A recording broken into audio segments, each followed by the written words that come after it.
Hello and welcome to the Year 8 Curriculum Pathways evening.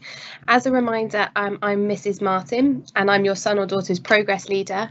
And to begin with, I have to congratulate Year 8 as a whole on how they've tackled this disruption to their time in Year 7 and how they've come back into school as Year 8 with lots of focus and determination to succeed. To keep you in the loop, I've set them the challenge to maintain that high level of engagement we saw whilst they were in school with us last year. As a reminder, we have a whole team of people here to help your son or daughter to achieve the very best that they can. If you have any questions or concerns about the curriculum, the subject matter, the rate of progress, or homework in a particular area of your child's education, feel free to contact me at martinr@denbigh.net. In addition, we have our wonderful pastoral leaders who are here to support all other aspects of your child's everyday life in school. For those of you in Curie House, you should now be aware that your point of contact is Mr. Hoare. However, it is important that your child's tutor is your first point of call. The tutors see their tutor group every day and therefore develop excellent working relationships with the group and are able to support the vast majority of issues. As you are aware, due to COVID regulations, your son or daughter is now in a Year 8 specific tutor group. I've been to visit each of these tutor groups over these opening weeks of school and have reminded students about the high expectations I have for them as a year group to try their best in all situations. This doesn't mean we will always get things right, but we're going to keep persevering through whatever challenges we face.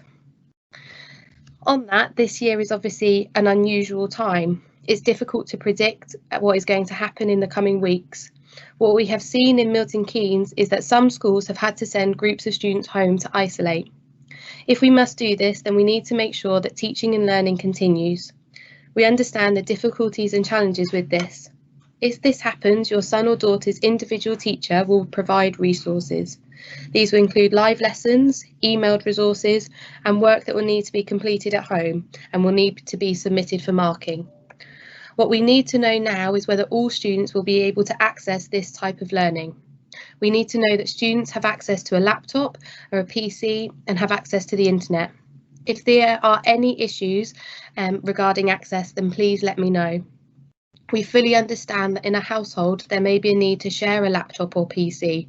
A live lesson can be viewed later and will provide resources that do not need a PC or access to the internet, so there'll be some alternative options. We will, of course, give more details if we have to do this, but we wanted to give you some detail at this opportunity. Now for the focus of this meeting. The aim of the presentation is to provide you with information which will hopefully help you support your son or daughter throughout the year. To achieve this, we'll provide you with specific details for the year ahead, assuming things continue as normal. The key aspects we will look at are some key dates for your diary, assessment and progress measures, target setting and progress reports, the Year 8 curriculum, including choices students need to make this year, careers and skills and knowledge curriculum, and ways you can support your son or daughter at home. It's important that you make a note of these key dates for Year 8. Due to the situation with COVID-19, it may be that some of these events or meetings move to a virtual setting, but we'll keep you informed of all of this. Please make a note, especially of the tutor consultation afternoons, which are a wonderful chance to meet your son or daughter's form tutor and to discuss how the year is going, as well as the progress they are making. On the 3rd of March, you will get to meet your child's subject teachers. You'll be able to make appointments online prior to the evening using the same system as last year. This will be an important point to have discussions with class teachers regarding the different option choices linked to their subject. I'm sure you would all agree that knowing where your son and daughter is in terms of their learning and progress is vital. Just like last year, you will receive regular reports throughout the year. They will have their new milestone targets as well as current and predicted learning grades. They'll be given a grade using the 9:1 GCSE grading with 4 sub-levels, for example a 3A. It's important to note that the sub-levels move from a sub-level D to a grade A. Therefore, a 3C is higher than a 3D. This report should help you have important discussions with your son or daughter to understand their learning journey and the ways you are able to support them at home. It's important to remember that progress is an individual journey, and therefore we are not expecting all students to achieve exactly the same levels across the subjects, but they are moving forward and the gap between their current learning grade and their end of year milestone is closing throughout the year.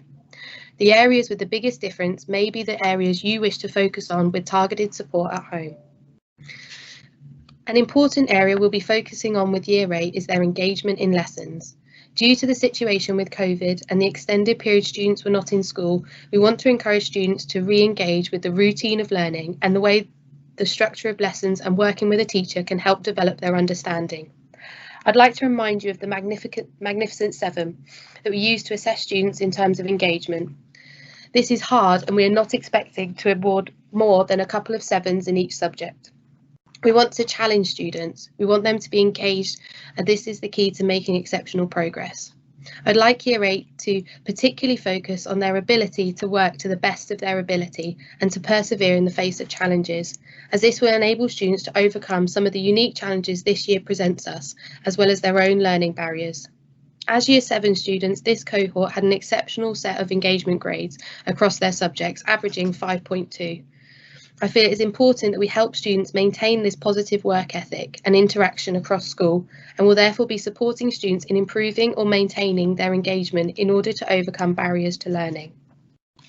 The focus on engagement links to our core values here at Denbigh. These values are what we hold our students accountable to. We aim to have a supportive environment here at Denbigh to allow students to develop their learning to the best of their ability. We'll refer to these students as the rules of the school. In terms of the curriculum, the lessons the students have are the same as last year.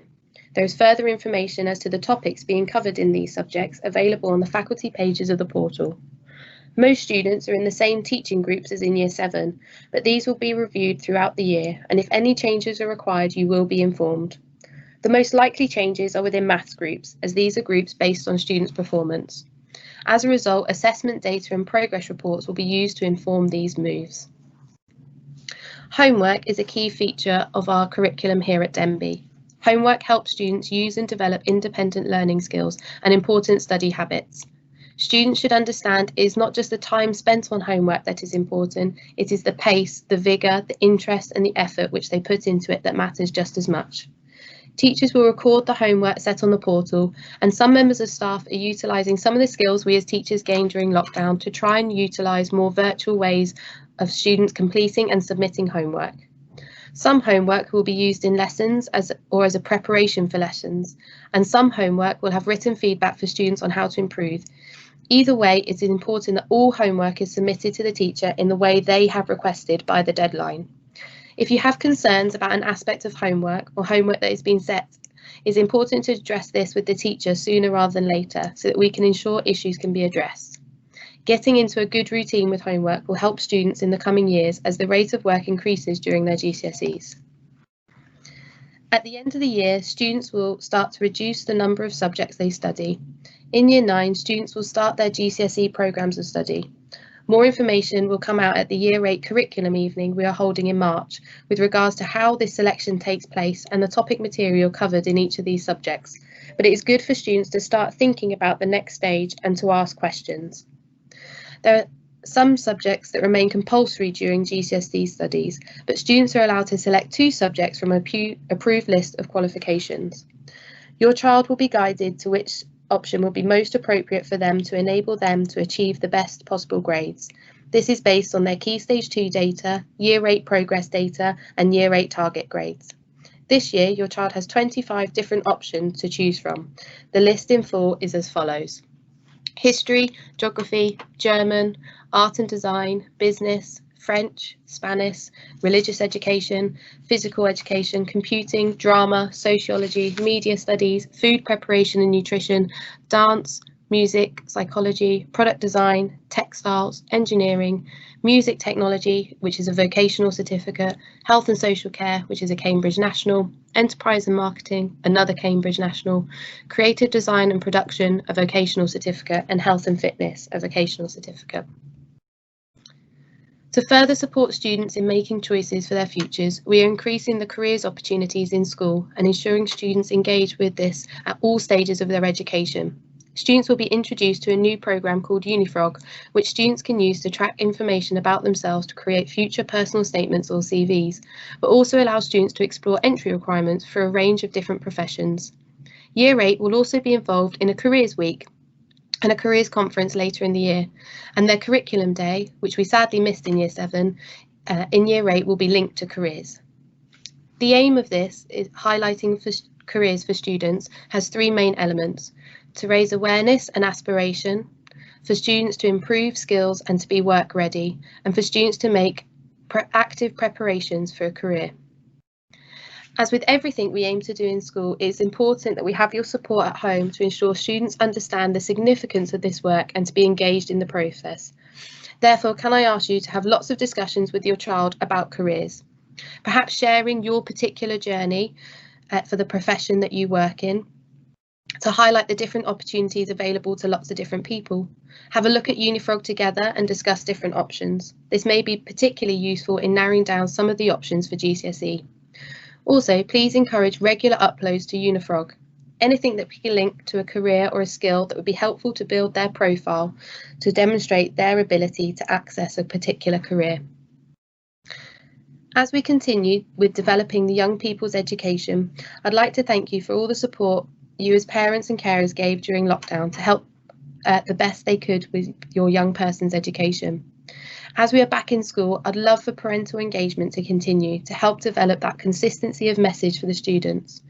There are lots of ways you can get involved as parents, and please feel free to contact me at any point if you have any questions about how your child is progressing. There are three areas I'd like you to focus on supporting alongside the careers that we've just mentioned, which will help across all subjects. These are focusing on numeracy, literacy and reading. The first is to help support numeracy. I know maths is not everybody's strength, but we all have aspects of numeracy in our daily lives. So if this can be highlighted in conversations in the home, it will help make the material more accessible to students of all abilities, as well as highlighting some of the crossover in subjects where students might not expect to see numeracy. For example, this is a question from an assessment that students may shy away from, but it's actually a decision many of us make on a weekly basis when we are shopping. What is the best deal? By talking through these sorts of decisions and asking students to help you work out what is the best deal, they will feel more confident in tackle this problem when faced with it in class. As you can see, here's the working out that would have been shown for this answer. I'd also like to encourage Year 8 to read more and to challenge themselves when they are reading.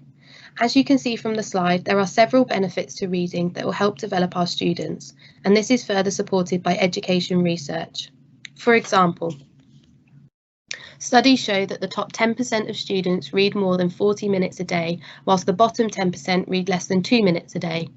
Anderson, Wilson and Fielding, a child in 1988, said that a child reads for 30 minutes a day at home, reads for an extra 10,950 minutes a year. Over the course of their secondary school education, that amounts to 54,750 minutes. Compare this to a child that doesn't read at home at all. Which child do you think will become the more confident, mature, successful individual?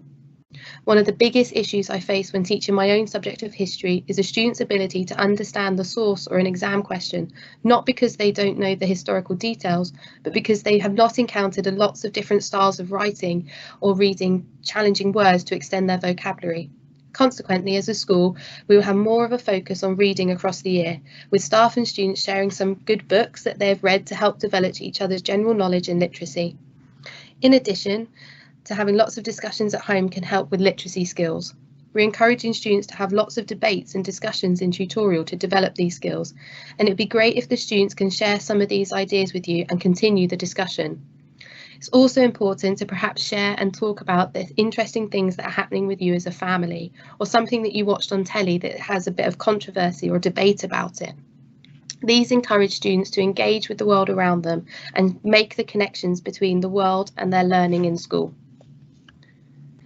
In addition, I'd like you to your support in helping with writing. By this, I don't necessarily mean handwriting, although work does need to be legible, but engaging students to develop their ability to write at speed in order to access assessments and to ensure they know how to check their work to make sure they haven't made any silly mistakes. You could do this as suggested on the slide in a number of different ways.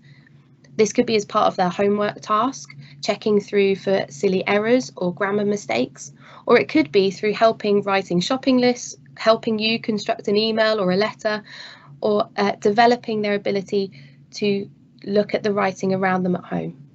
Overall, we have a wonderful group of students here in Year 8 who have been through an unusual start to their secondary school experience, but have returned to school positive and ready to learn. We want to encourage this and maintain this throughout the year, as well as supporting them in making the right choices for the next steps after Year 8. Thank you again for all the different ways you have supported and engaged your son and daughter in their education so far. And can we ask that this continues with these areas of focus so we don't slip into any bad habits now we are comfortable in the school environment? Particularly, I would like to develop resilient learners who do not give up when the work gets tough or they make a mistake.